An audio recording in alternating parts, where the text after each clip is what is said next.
এর আগেও আমি তোমাদের অনেকগুলি আপামের রেসিপি শেয়ার করেছি। অন্যান্য আপামের পাশাপাশি এই উন্নি আপামটাও অনেক জনপ্রিয়। আর এই আপামটা তৈরি করার জন্য দোকানে ছুটতে হবে না, ঘরে থাকা সামান্য কয়েকটা উপকরণ দিয়েই হুটহাট যখন তখন তৈরি করতে পারবে। আর খেতেও অনেক মজার হয়। আরেকটা কথা বন্ধুরা, এই আপাম মেকার যদি না থাকে তাহলে কিন্তু তোমরা যে কোনো কড়াইতেই খুব সহজেই এই আপামগুলো তৈরি করতে পারবে।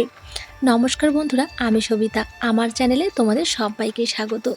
আশা করি আজকের রেসিপিটি সকলের ভালো লাগবে। তো চলো কথা না বাড়িয়ে রেসিপিটি শুরু করা যাক।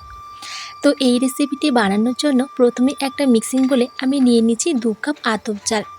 তোমরা চাইলে কিন্তু এখানে চালের পরিমাণটা বাড়িয়ে বা কমিয়েও নিতে পারো।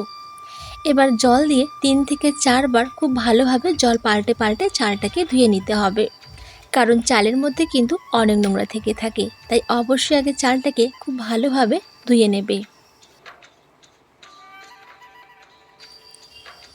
তো চালটাকে আমি 4 বার পরিষ্কার করে ধুয়ে নিয়েছি। আবারও কিছুটা আমি জল দিয়ে দিলাম। এবার ঢাকা দিয়ে 4 ঘন্টার জন্য রেখে দিচ্ছি, এতে করে চালটা খুব ভালোভাবে ভিজে যাবে। তো 4 ঘন্টা পর ফিরে এলাম। এবার তোমাদের দেখাচ্ছি। দেখো বন্ধুরা, চালটা কিন্তু আগের থেকে অনেকটাই নরম হয়ে গেছে আর ফুলে কিন্তু অনেকটাই মোটা হয়ে গেছে। এবার চালটাকে একটা মিক্সিতে পেস্ট করতে হবে। তার আগে আমি গুড়টা গুলিয়ে নেব। তার জন্য দেখো একটা কড়াই বসিয়ে দিয়েছি। এবার এর মধ্যে দিয়ে দিচ্ছি 300 গ্রাম গুড়। এখানে আমি খেজুরের গুড়টা নিয়েছি, তোমরা চাইলে কিন্তু আখের গুঁড়ো নিতে পারো। এবার দিয়ে দিচ্ছি 1.5 কাপ জল।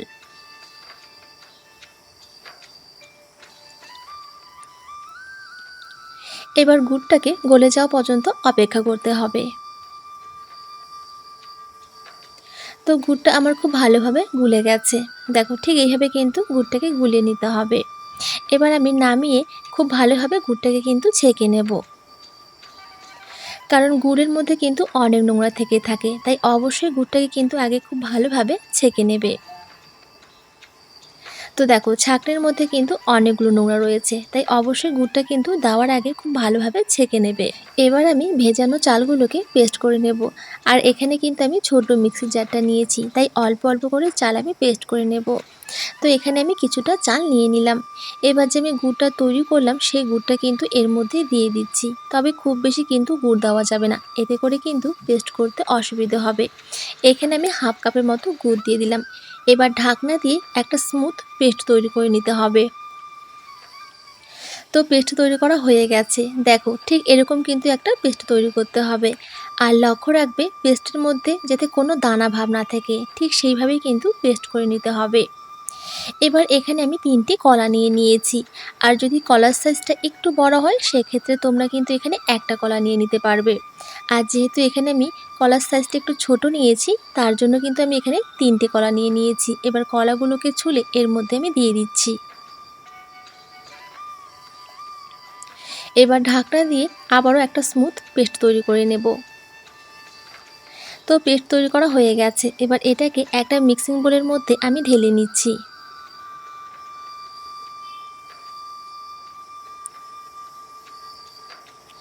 একইভাবে সমস্ত চালগুলোকে আমি এবার পেস্ট করে নেব।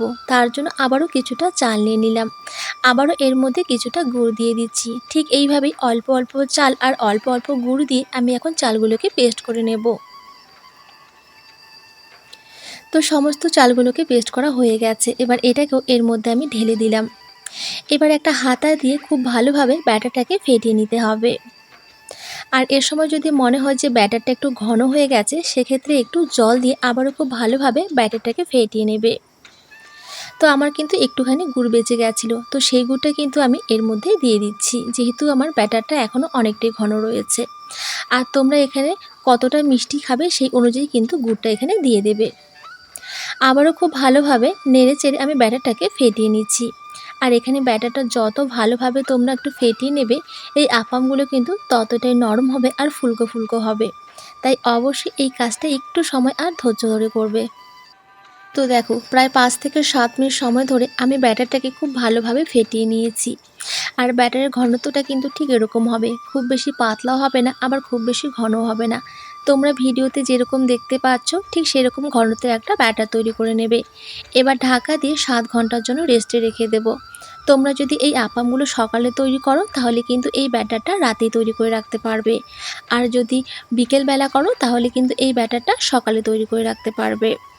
তো 7 ঘন্টা পর ফিরে এলাম। এবার দেখো ব্যাটারটা কিন্তু আগের থেকে আরও অনেকটাই ঘন হয়ে গেছে।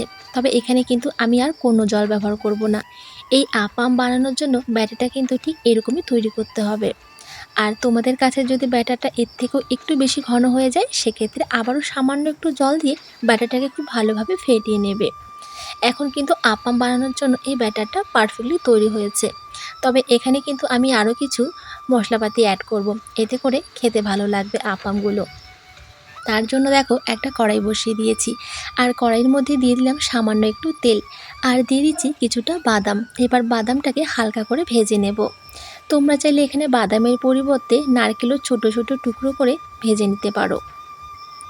তো বাদামটা কিন্তু সোনালি করে ভাজা হয়ে গেছে, এবার তেল ঝরিয়ে তুলে নিচ্ছি।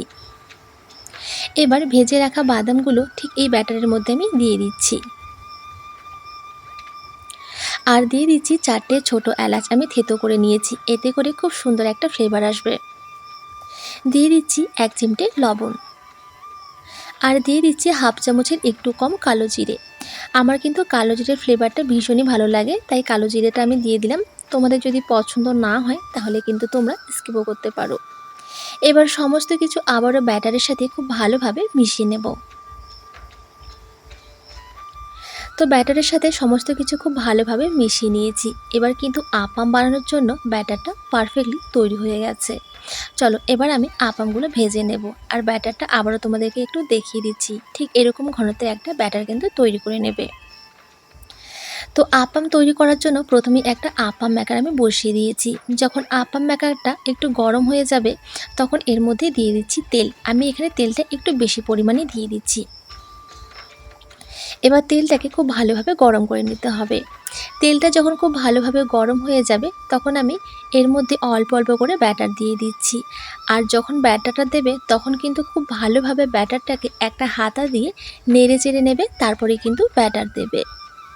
দেখো ঠিক এইভাবে আমি কিন্তু এখন ব্যাটার দিয়ে দিচ্ছি। আরেকটা কথা বন্ধুরা, যদি এই আপ্পাম মেকার তোমাদের কাছে না থাকে তাহলে কিন্তু তোমরা যে কোনো কড়াইতেই এই আপ্পামগুলো ভেজে নিতে পারো।